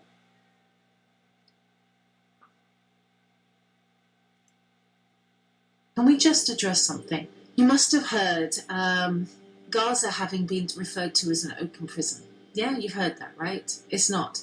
It's a concentration camp, right? Let's start using the terms. We don't mind that the other doesn't like these terms. We need to use what is accurate. Can I just describe why Gaza is a concentration camp? Because it's very important. Let's talk about prison first. A prison is somewhere where criminals go. So the minute you talk about prison, it's like, oh yeah, Palestinian criminals, they're all in that prison called Gaza. No. Men, women and children who have committed no crimes are not prisoners. Agreed? They can't be imprisoned by the state. Good. Secondly, in a prison, the one who controls the prison has to give 3 meals a day. They have rights to health care. They have to have clean water. And here's a really important thing. They get visitation from the outside world, from their families, and they have a due date to leave. None of these apply to the people of Gaza, who have for 16 years been under an illegal siege. People don't seem to understand what that means. I have been on a boat from Cyprus to Gaza through the Israeli naval blockade. That's the only way you can get to Gaza. They're fishing their sea, the Gazan area of sea, enshrined in this useless international law, sees their fishermen regularly bombed out of the water, regularly murdered. So there's no way to get in or out. There's no airport. There's no rail system. There's no buses taking them here or there. So therefore, the definition of a concentration camp, a space where men, women and children are crowded into oppressive conditions by an external force because of their, and listen to this, political beliefs, religious beliefs, views, ethnicity. And then they are treated harshly. That's what the Gazan people have experienced and are experiencing right now. We have Zionist Jews bombing a concentration camp. Congratulations. What she misses out there, of course, is that Hamas are the ones that have held the Palestinians into bondage. But as I've discussed with you last week, the idea that what they're doing with these games is turning countries into concentration camps. So what you're seeing in Gaza is a blueprint for what they intend to do everywhere. Yeah, you can see they've incrementally shut down travel. You know, this place were covered in train tracks when they got excited about steam at the beginning, because it kicked off here. They've been deconstructing the rail systems since the early 1800s, once Rothschild got in. And started to turn it up. They've been dismantling our mode of travel for over 150 years. They've done it with the buses. Now your taxis, you've got to book from home. So that they know where everybody's going. Cameras everywhere. Yeah? Your phone's grassing you up everywhere. I mean, if you're having conversations with people about the militia mind and such, make sure there's no phones there listening. Because that's exactly what's happening. Everybody's, you know, if you're on the radar, your calls will be activated like Echelon did, and it automatically records. It adds to your file. So if you come on the radar, pull it up, they've got your conversation, straight away they know. It's so important you get a grip. This is why criminal underworld didn't work through this technological breakthrough. Because everybody were grassing themselves up because they didn't realise the degree to which these telephones are an open microphone into your secret doings. Well, it's the same for everything and anything else. You don't want to be discussing things of this nature, any nature, in front of a telephone. You know what I mean? So, what is it? Because if you notice there, Tony Blair's sister didn't mention Hamas at all. So, suggests to me she is controlled opposition again. Obviously, being involved with Tony Blair. Now, they probably pretend they don't like each other. It wouldn't surprise me. But not that many years ago, when they wanted to bomb the living daylights out of Iraq, Tony Blair would have to say many times, we have a serious problem with Islam. Or radical Islam, as he put it. Islamism. Well, they were correct, but who was setting it all up? Who were funding it? The intelligence arena. You know, they set it all up, they control it all, and of course then these terrorist groups are doing what it is this ultimate cult wants them to do. It's horrendous, isn't it, when you think about it, just what they're actually getting away with, and people are just not thinking properly. You're not giving it the correct thought before you jump on board, and that were a prime example of that when he went round, do you want to support Gaza? Yeah. But there's the terms and that's what they represent. Then you change your mind. So isn't it worth becoming at least aware of the major sort of media narratives that are going on at any given time, not just now with this one. Just look into things a little bit deeper when you're hearing these new words, these new names, these new places. Just have a little look for yourself at what else do we know about these places. And that's where you can start to see through the constant barrage and mantras that come through the media.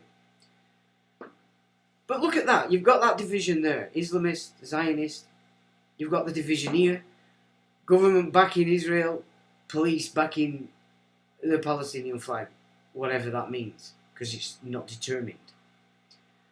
Yeah, schizophrenia in your own gig, because of the covenant that these guys are in with these bunch of Johnny-come-latelys. And they're only a front. You know, they're nowhere near the tip of the ice with this stuff. But potently are we in this gig that they're about to announce on, I would suggest, tomorrow. Now, what else do we want? So let's have a look here. Now, so the Accession Declaration Act of 1910. So this is how the accession plays out on England. Chapter 29.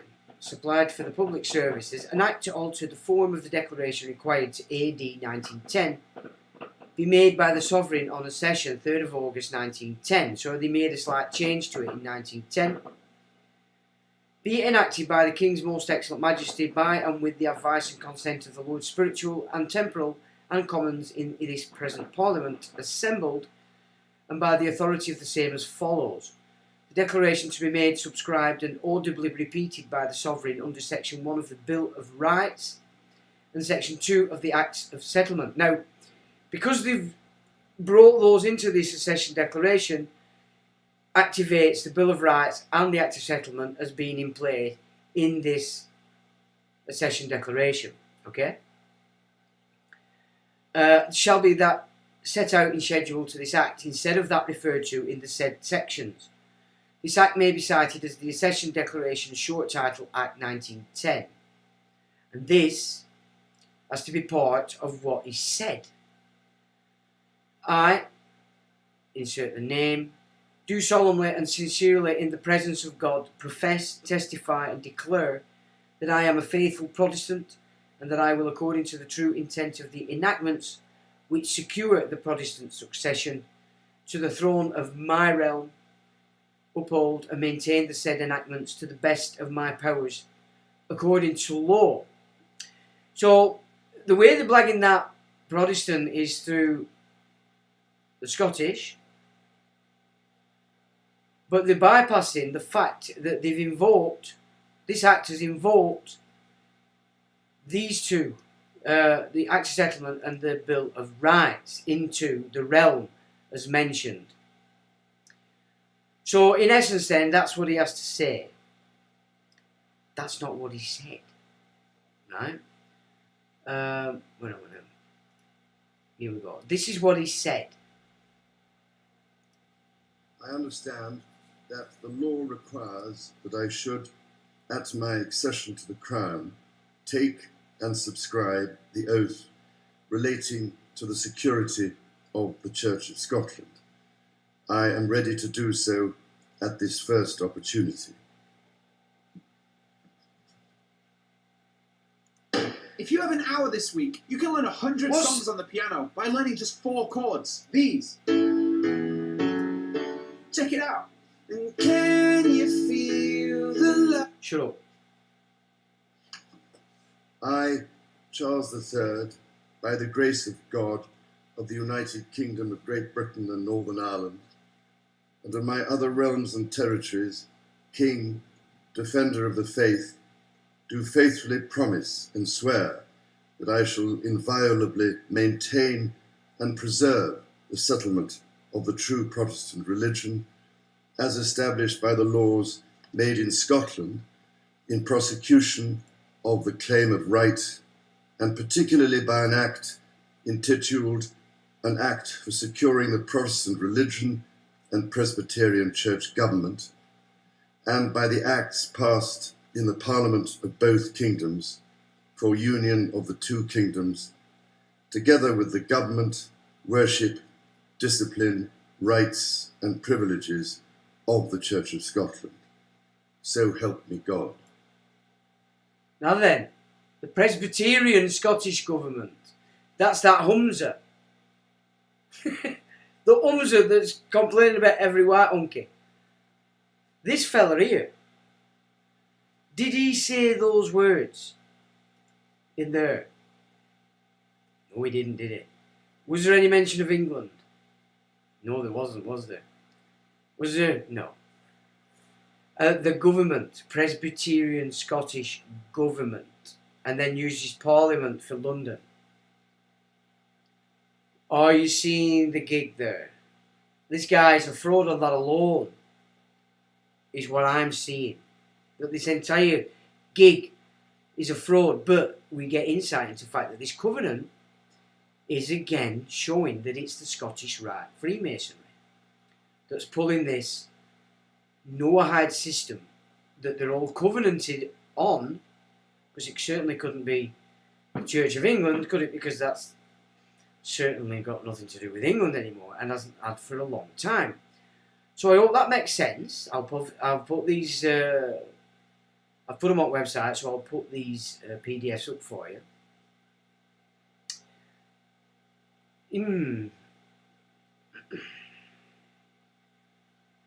So this is a proclamation. It says, whereas it has pleased Almighty God to call to his mercy our late Sovereign Lady Queen Elizabeth II, of blessed and glorious memory, by whose decease the crown of the United Kingdom of Great Britain and Northern Ireland, yeah, this is your empire stuff, your occupation title, the crown of that, not the crown of England, yeah? So then the Presbyterian Scottish Government is the government for that, and has been for a very long time, just quietly up until now. So this is the gig they're trying to get in place for the next guy to pick up as verbatim, de jure, absolute, this is the only way it's been. And they need the young uns to miss this and follow it through, because they all want and love Kate and William and Harry and Meghan. Okay? You see? He solely and rightfully come to the Prince Charles Philip Arthur George. So there's the man. There's the man. Okay? There's the sovereign private man. And he's running a crown of an occupied territory. Alright? We therefore, the Lord spiritual and temporal of this realm, and members of this House of Commons, together with other members of Her late Majesty's Privy Council, and representatives of the realms and territories, aldermen and citizens of London, and others, do now hereby, with the voice and consent of tongue and heart, publish and proclaim that the Prince Charles Philip Arthur George is now, by the death of our late sovereign, a happy memory, become our only lawful and rightful liege lord, Charles III, by the grace of God and the United Kingdom. Liege Lord.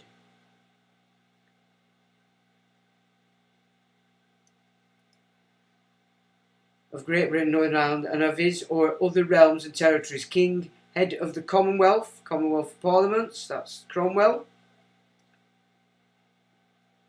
defender of the faith, to whom we do acknowledge all faith and obedience in humble affection. What faith? We don't know what's in that book. Beseeching God, by whom kings and queens do reign, to bless his majesty with long and happy years to reign over us. Given at St. James's Palace this 10th day. So that's what they've been saying, these guys. So of course that wasn't a proclamation by me. That was me giving you their proclamation. Because of course there are no persons involved in the making of this video. That's what they've proclaimed. All these people to this guy. With, I presume, a hand on the same book. Now then. Let's have a look at this. So, in company investigator, put in United Kingdom of Great Britain, Northern Ireland. Right? What is it? Is what we want to know. Because he's declared himself Chief Lord Liege King. Yep. Not necessarily calling himself God, but maybe he thinks he is. Now, business name. Okay? United Kingdom of Great Britain and Northern Ireland. Legal ultimate parent. Charles Philip Arthur George, President. Fucking President on England. Address. Right? The President's address of the United Kingdom of Great Britain, Northern Ireland is 10 Downing Street. London, United Kingdom of Great Britain, Northern Ireland. Right? So he's the President of the United Kingdom of Great Britain, Northern Ireland, and there's his office. Alright? Great Britain's Jaguar. Now this is coming up under this, remember. Put that in, this is what come up. So this is again. Risk flags. Dealers. New and used car dealers. Global sanctions, no match. 441110 new car dealers, United States. Okay, maybe that's got nothing to do with it. But then 900 York Road, Warminster. Great Britain Tile Inc. Office directors. This might not have anything to do with it. This is United States again. Yeah. Great Britain Construction, no. Jaglen, what's this? No. No, no. No, no. Do. Energy release Great Britain. So you remember they got Dunn's numbers, these. Stephen Joseph Pollitt, manager. Belfast, okay. United Kingdom of Great Britain. Dunn's and Northern Ireland. Right. Risk flags. OFAC, no match. Global sanctions, no match. Ultimate parent. United Kingdom of Great Britain and Northern Ireland. Immediate parent. United Kingdom of Great Britain and Northern Ireland. What? Address. 1 Horse Guards Road, London. Okay? What's going on there? Ultimate parent, immediate parent. Yeah? Legal ultimate parent. Right?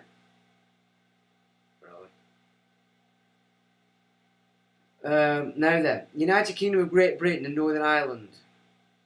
Ultimate parent, United Kingdom of Great Britain and Northern Ireland. Immediate parent now, United Kingdom of Great Britain and Northern Ireland. And see, address, 157197 Buckingham Palace Road. No Dunn's number. But what is that? United Kingdom of Great Britain and Northern Ireland. Ultimate parent. United Kingdom of Great Britain, Northern Ireland, immediate parent, blah blah blah blah. Address 19 Observatory Circuit, New Washington DC. Huh? United Kingdom of Great Britain, Dunn's number. Officers and directors. Seema Dawson, Company Secretary. Daniel L. Kelly's Director. Ronald Pereira, Director. Scott Pierre Perry, Director. Ultimate parent, United Kingdom of Great Britain, Northern Ireland, immediate parent. And we have an address and a Dunn's number for this one. 220 Waterloo Road, London.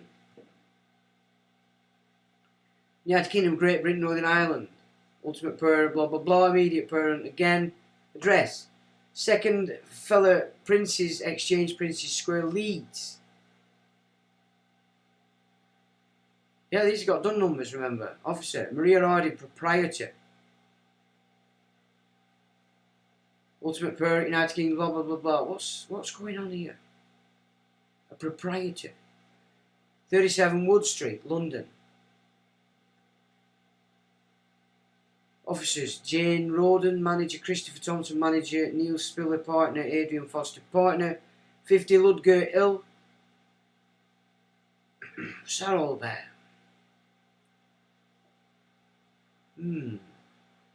Ken Mitchell, partner. Risk flags. Ultimate parent, blah blah blah. United Kingdom of Great Government. Oh! Immediate parent, United Kingdom Government of. Why is it missing? United Kingdom Government. Now then, Ken Mitchell, partner. And this, oh, it's this one, isn't it? That's right. Yeah, so this is United Kingdom, but Ludgate Hill. But we brings in immediate parent, United Kingdom Government of. That could be anything. United Kingdom, Great Britain, officers contacts Nick Hardwick, Chairman. I. Holborn. This you got your Templars, Temple Church. Nick Hardwick. Susan Atkins, Chief Executive. Christine Keane, Director. Yazin Mohammed. John Wadham. The proprietor is Yazin Mohammed. John Wadham, NAICS. Drugstores. The proprietary stores. Britain, Northern Ireland. Okay, drugstores, eh? Immediate parent, United Kingdom, Great Britain, Northern Ireland, United Kingdom, Great Mobile, Ultimate Parent. What is this stuff? Andrew Clive Miller, Director. SIC number as well. No. Ultimate Parent, United Kingdom, Great Britain. Immediate Parent, yep. What's this? Admiralty Way, Taunton, United Kingdom, Great Britain. It's Devon. Is it? Yep. United Kingdom, Great Britain. Ultimate Parent, blah blah blah. Immediate Parent. Agency Briefing Coordination Cell, RAF, Innsworth, Gloucester.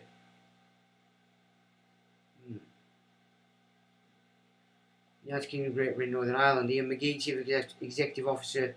David Andrew Court, Christine John James, Terence J. Collins. Ultimate Parent, blah blah. Clive House, Petty France. Education Services. NEC, 91 Courts Business, Auto and Home Supply Store. What? Maybe they're coming up as well at the address, I don't know. We have a lot of addresses that have many companies in. Again, so this is it's the same, that one. Non-classifiable establishments, 1629 heavy construction. Legislative bodies, courts. Legislative bodies, immediate parent.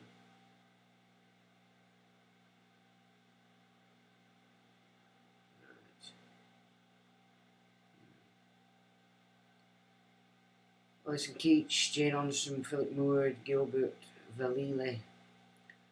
So we're still getting the same there. Our correspondence address. This is employment agencies. Unit Room 540, the Adelphi, John Adams Street. Right? I've talked about this before. I've put the report up many times. Right? Adelphi House is a centre for this corporate mimic of what was belonging to Blighty. Interesting. Correspondence address. What is this? Okay. United Kingdom, Great Britain, blah, blah, blah, blah. CRM Basil site, Corsham. Again, same. E Block, Ensley, United Kingdom of Great Britain. Address E Block. What's that? Prison? Or military? Elland House, Bressenden Place, London. Fitzroy Road, Exeter. Right Honourable Great United Kingdom, Great Britain, Northern Ireland. Floor 5 zone, the main building, Whitehall. Office Director Contacts, Right Honourable Sir Michael Fallon, MP Cabinet. Mike Cooper, Director, Richard Vaughan, Susan Webb, Robert Rose. And again, it's ultimate and immediate, and it's at Whitehall. So this Right Honourable Sir Michael Fallon. So it keeps moving. What's this? Again the same, immediate and ultimate. Great Minster House, 76 Marsham Street, London. United Kingdom, Great blah blah blah blah. Same, immediate, ultimate. New King's Beam House, Upper Ground, London. Finance, Taxation and Monetary Policy. Non-classifiable establishments. Public finance activities. That sounds like a big boy. James Bevan, Chief Executive. Paulette Angela McGrowder. Anthony Wright. Richard Cresswell. Mark Sitton. Same, ultimate and immediate, and it's Alton Court, Warwick Road, Alton, Solihull.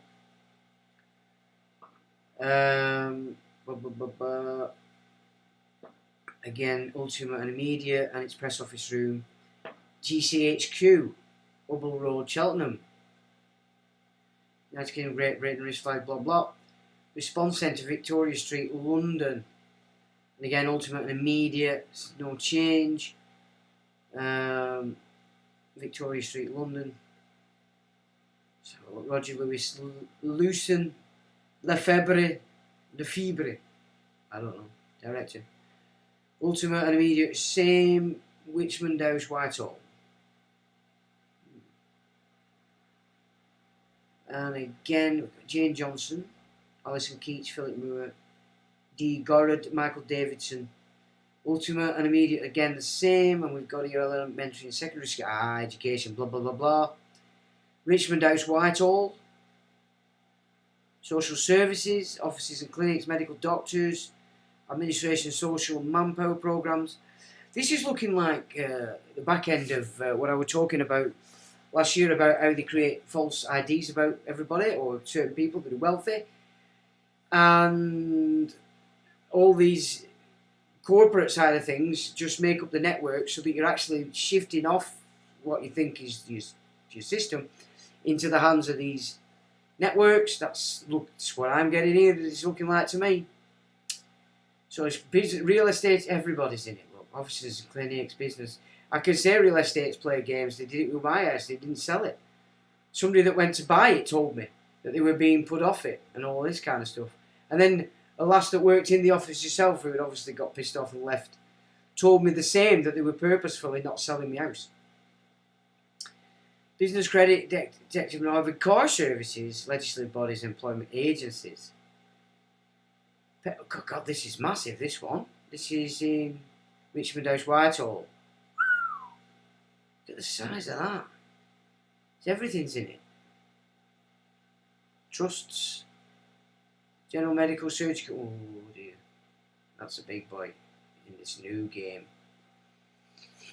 John Robert Cecil, Robert Cattermole, Pauline Skilton, M. Morley, Justin Mears, Ian St. Clair.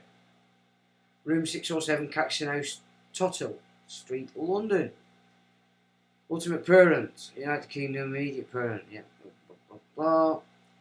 James Bevan, Chief Executive, Pauline Angela McGrowder, Anthony Wright. We've got these before. So where are these? Seacourt Building, Marsham Street. So they're running somewhere else. Mark Sitton, Richard Cresswell. Ultimate and immediate, the same. Ultimate and immediate, the same. Selborne House, Victoria Street, London. Ultimate and immediate again are the same. Somerset House, the Strand, London. So that's across from the Adelphi. Social services, executive office, general government. Oh, there you go for social services, people. Somerset House, ooh, right in the centre of Adelphi, Adam Street. Christine Jones James, David Andrew Court, Terence J. Collins, ultimate and immediate the same. Schools and education, holding companies, general government, business services, auto and home supplies, blah blah blah blah. Heavy construction, auto and courts. Southside, Victoria Street, London. Again, ultimate immediate, no change. Address Trevelyan House, 30 Greater Peter Street, London. General government, business services. Multi-leisure, Great Britain. I don't think that has anything to do with it. Chemical fertilizer and mining. Oh, hang on a minute. Could be. Well, it's coming up under United Kingdom, so where is it? It must be somewhere. There must be some connection. Whether that's address, a name, a number, I don't know. BHP Petroleum Great Britain PLC, Duns. Office Directors, Richard Derrick Harvey Director, Neat House Place, SW1, Fertiliser, Mining, Gasoline, and Chemical. Must be connected then. Risk Flags, No Pack, blah blah blah. Burke's Landed Gentry of Great Britain, yep. High Street, Stokes and Middlesbrough. Corcog, the community of Congolese refugees in Great Britain. Well, Yellow Bokello. St Luke's Community Centre, Darling Road, London. HF Lenfest.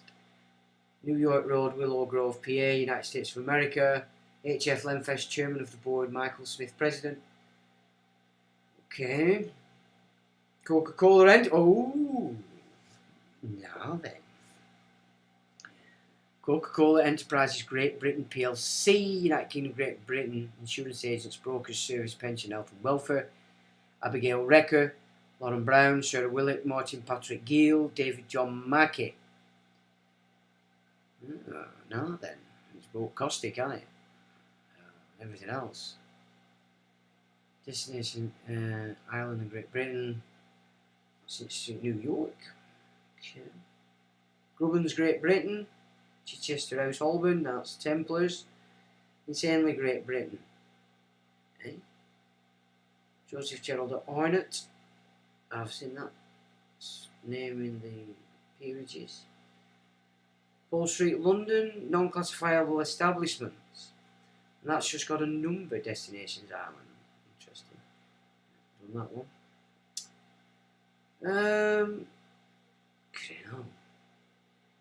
You get the picture, obviously I'll put that up. My God. Yep. Next.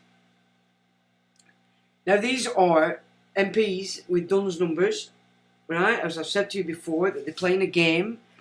You think you're talking to the man, the woman, you're actually talking to whichever corporation they decide. Because some have got 3. They've all got 2, or most of them.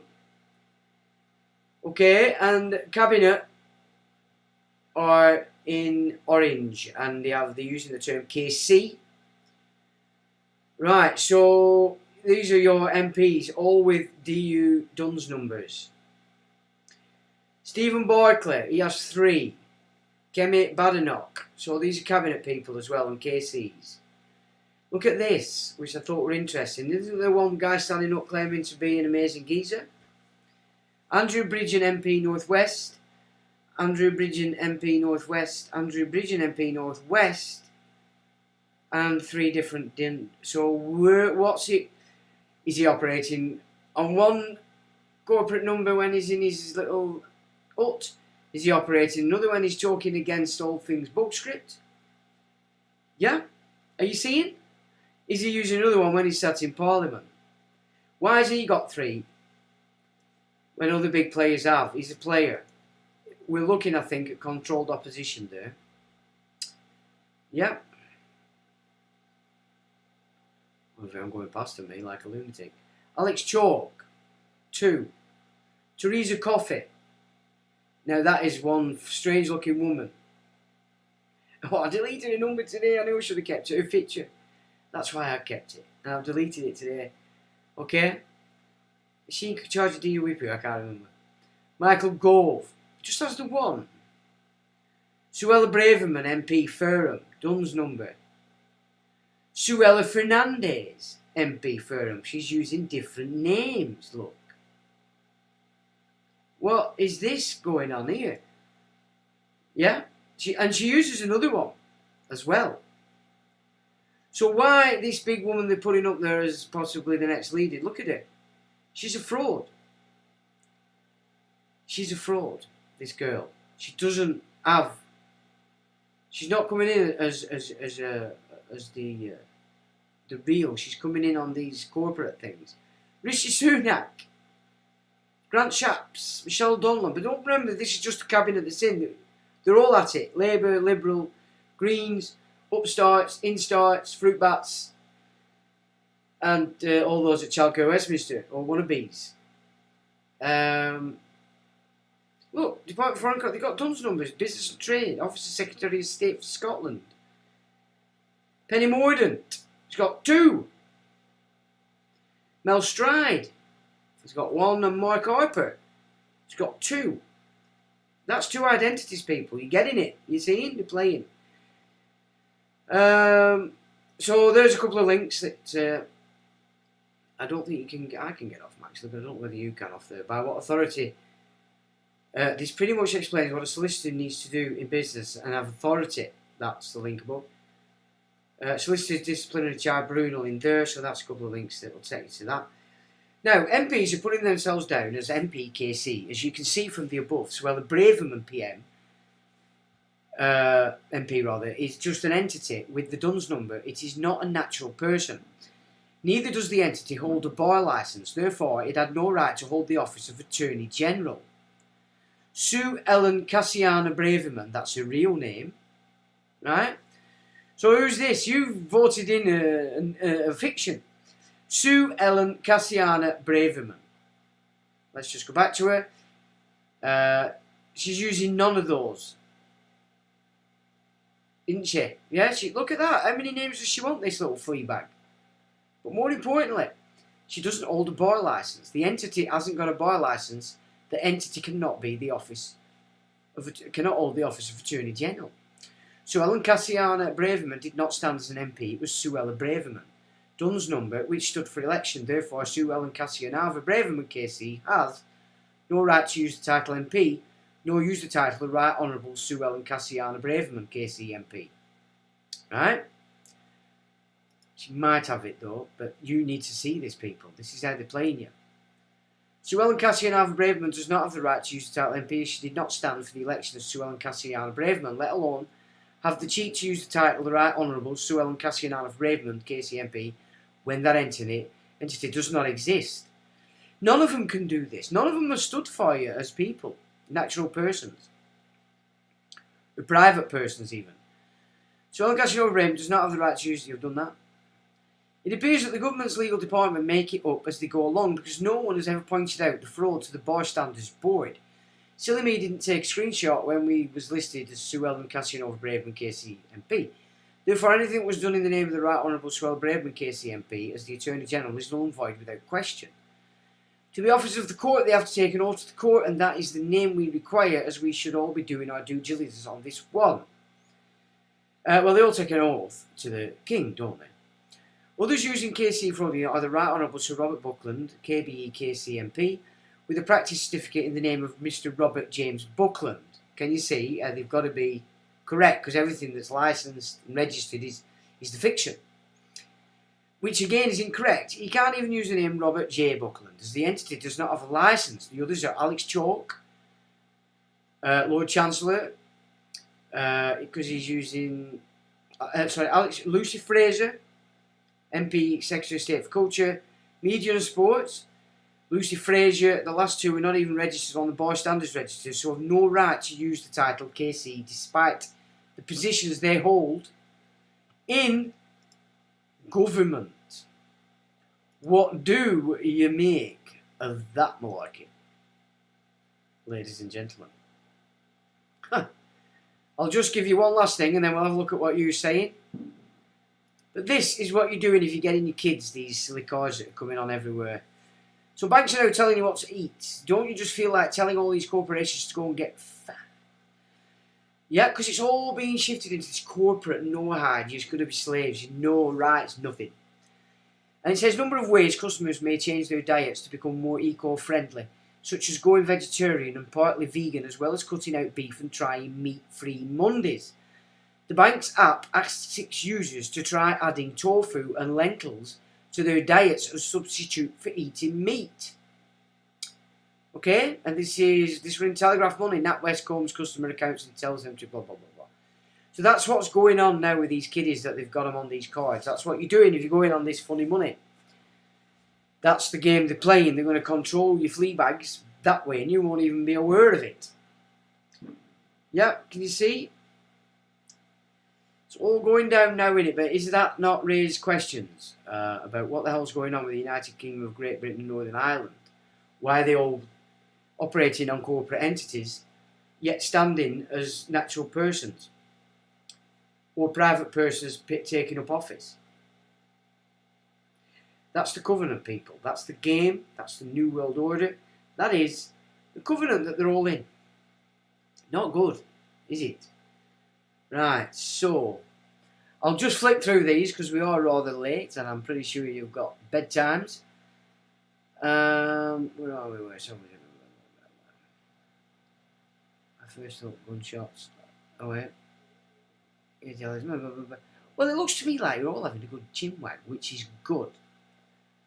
Double dealing went on before the Balfour Agreement.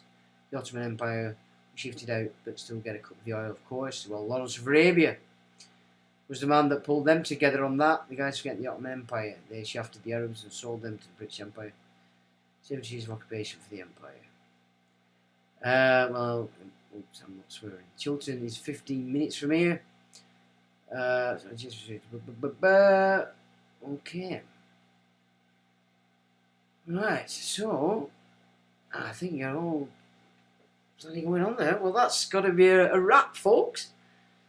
Thanks for joining. Gaza gives it the old jibber jobber and some other things which I can't quite see. Thanks, chaps. I hope that made sense, and I hope it's raised questions for you as it's raised questions for me. And as again, I'll end this live stream and saying, in loving memory of Danny Cassidy, we miss you, mate. I'm sure we'll meet again. With that, ladies and gentlemen, I will say, till the next time.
electronic engineering.